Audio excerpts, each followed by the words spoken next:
Ես հիմա ասում եմ հետևյալը, հեծի են աշխատողները, Եսա շատ արագ հեծը լինելու է պետական սեփականություն։ Հեծի են աշխատողները, որոնք հիմա կֆիքսենք մենք,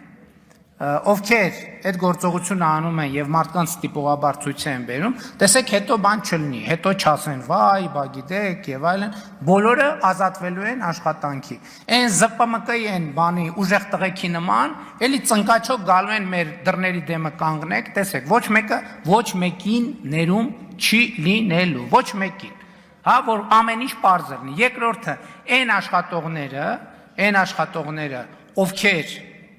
կհրաժարվեն եւ կհազանգեն,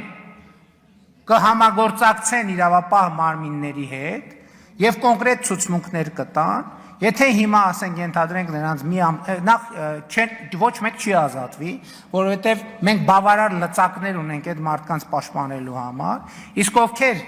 իրավապահ մարմիններին հետ կհամագործակցեն, ցուցմունք կտան եւ այլն, այն մյուսները կդատվեն, իսկ համագործակցող աշխատողները կխրախուսվեն։ Իսկ նրանք ովքեր ուղղակի կհրաժարվեն այդ տրամաբանությամբ մասնակցել որևէ հավաքի, նրանց հետ որևէ բան տեղի չի ունենա, մենք կարողանանք նրանց պաշտպանել եւ պետականացումից հետո նրանք կշարունակեն հանգիստ աշխատել։ Իսկ նրանք ովքեր այդ ապօրինությունների մեջ փութաջանություն են ցուցաբերել, չգիտեմ, հետո տաշիր պիցայում կարան աշխատեն, թե չեն կարող աշխատեն, վստահ չեմ անկեղծ ասած, որ կարան թեկուզ տաշիր պիցայում բան աշխատեն, որևէ բան։